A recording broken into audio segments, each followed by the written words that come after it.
መጽሐፍ ቅዱስ እንደዚህ ይላል፣ በእርሱ የሚያምን ሁሉ የዘላለም ሕይወት እንዲኖረው እንጂ እንዳይጠፋ እግዚአብሔር አንድያ ልጁን እስከመስጠት ድረስ ዓለምን እንዲሁ ወዷልና ይላል። ወዳጆቼ ሆይ እግዚአብሔር አምላክ ስለወደደን ልጁን ኢየሱስ ክርስቶስን ለኃጢአታችንና ለበደላችን መድኃኒትና ቤዛ አድርጎ ሰጥቶናል። እንደምታውቁት በአንዱ አዳም አለመታዘዝ ምክንያት የሰው ልጆች ሁሉ ኃጢአተኞችና በደለኞች ናቸው። ለዚህ ነው መጽሐፍ ቅዱስ ሲናገር ሁሉ ኃጢአትን ሰርተዋል የእግዚአብሔር ክብር ደግሞ ጎሏቸዋልና ይላል። ሰው ኃጢአተኛ ነው። ከኃጢአቱ ደግሞ በምንም አይነት መንገድ ሊድን አይችልም። ሊያድነን ግን ጌታችን ኢየሱስ ክርስቶስ ከሰማይ ወርዶ ከቅድስት ድንግል ማርያም ተወልዶ ለኃጢአተኞች ራሱን መስዋዕት አድርጎ ሞቶ ከሙታን ተነስቷል።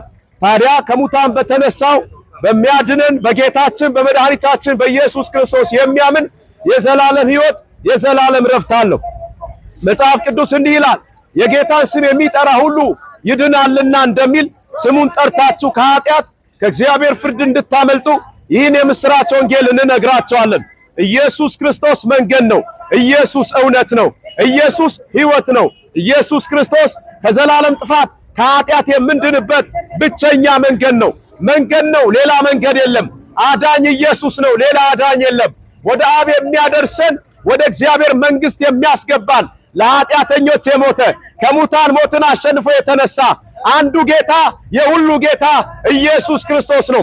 ለዚህ ነው መጽሐፍ ቅዱስ ሲናገር እንደዚህ ይላል፣ መዳን በሌላ በማንም የለም እንድንበት ዘንድ ከሰማይ በታች የተሰጠን ስም ሌላ የለምና ይላል። እግዚአብሔር አብ ሰዎች የመጨረሻ የሚድኑበት መንገድ አድርጎ ለሰው ልጆች የሰጠው አንድ መንገድ እርሱ ጌታችን ኢየሱስ ክርስቶስ ብቻ ነው።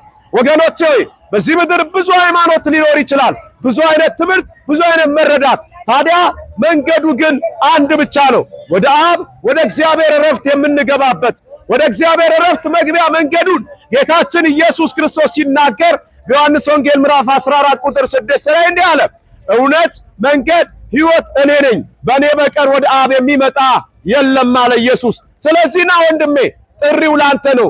ኢየሱስ ክርስቶስ ይወድሃል። ጥሪው ላንቺ ነው። ኢየሱስ ክርስቶስ ይወድሻል። በኃጢአት በደም ውስጥ ኃጢአት አለ። ከደም ውስጥ ካለው ኃጢአት ምንም ሊያነጻ አይችልም። ሰዎች ሆይ በኃጢአታችን እንዳንሞት ለኃጢአታችን መድኃኒት ሆኖ ከሰማይ የወረደው መና የእግዚአብሔር ልጅ ኢየሱስ ክርስቶስ ብቻ ነው። ለዚህ ነው እርሱ እንዲህ አለ፣ እናንተ ደካሞች ሸክም የከበዳችሁ ሁሉ ወደ እኔ ኑ አሳርፋችኋለሁ አለ። አያችሁ ወዳጆች ሆይ ሃይማኖት ሊያሳርፈን አይችልም። መልካም ሰርተን ልናረፍ ከኃጢአት ልንድን አንችልም። ነገር ግን ኃጢአተኞችን ሁሉ የሚያድን የእግዚአብሔር ጸጋ ተገልጧል እንደሚል የእግዚአብሔር ቃል ሰው በኢየሱስ ሲያምን የእግዚአብሔርን ጸጋ ይቀበላል። በጸጋው አማካኝነት ከእግዚአብሔር ጋር እርቅን ያደርጋል። ለሰው አንድ ጊዜ መሞት ከዚያ በኋላ ፍርድ ስለተመደበበት ከሞት በኋላ የሰው ልጅ በኢየሱስ ካላመነ ዋስትና የለውም። ዛሬ ግን ቀን ሳለ እውነት መንገድ ሕይወት የሆነውን ኢየሱስ ክርስቶስን አምነሽ ከዘላለም ጥፋት እንድትድኝ ከዘላለም ጥፋት እንድታመልጥ እንነግርሃለን። ቀኑ ሳይመሽብን ከሞትክ በኋላ ነፍስ ይማር አንልም። ነገር ግን በሕይወት እያለን የሕይወትን ወንጌል እንነግርሃለን። ለምን ኢየሱስ ሕይወት ሆኖ ለምን አንተ ትሞታለህ? የሟቹን ሞት የማይወድ እግዚአብሔር ዛሬም ይጠራቸዋል።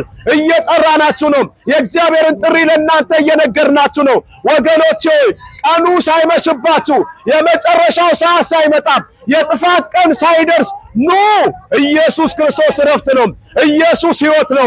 ኢየሱስ መንገድ ነው። ኢየሱስ ወደ አብ የሚያስገባ ብቸኛ በር ነው።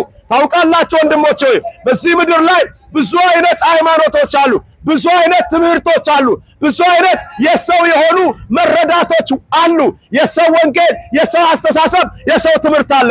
ግን አንዱም ከእግዚአብሔር ጋር አያስታርቀንም፣ ከእግዚአብሔር ጋር አያኖረንም። ከእግዚአብሔር ጋር ለዘላለም የሚያኖረን ከእግዚአብሔር ጋር መታረቂያ መንገድ ሆኖ ወደ አብ የሚያስገባን ከሰማይ ወርዶ ለኃጢአተኞች ለኛ የሞተልን ለኃጢአተኞች ደግሞ የሚገባውን የኃጢአትን ዕዳ በደሙ የከፈለልን የሞትን ድልድይ የሞትን ኃይል በደሙ የሰበረ አንድ ጌታ አለ። ይህንን ጌታ እናስተዋውቃቸዋለን። ኢየሱስን ተቀበሉት፣ ከኃጢአት ትድናላችሁ። ኢየሱስን ተቀበሉት፣ ከሞት ትድናላችሁ። ኢየሱስን ተቀበሉት፣ ከእግዚአብሔር ቁጣም ከእግዚአብሔር ፍርድ ትድናላችሁ። ያለ ኢየሱስ ዕረፍት የለም፣ ያለ ኢየሱስ ደህንነት የለም። ወገኔ ሆይ ስማኝ፣ ኢየሱስ ያድናል ስንል ከሞት ነው። ኢየሱስ ያድናል ስንል ከዘላለም ፍርድ ነው። ኢየሱስ ያድናል ስንል በአዳም በኩል ከመጣብህ ከዘላለም ሞትና እርግማን ነው። ሰው በራሱ ሊድን አይችልም። ኢየሱስን መቀበል አለበት። ኢየሱስን መቀበል ማለት ምን ማለት ነው? መጽሐፍ ቅዱስ ዮሐንስ ወንጌል ምዕራፍ 1 ቁጥር 12 ላይ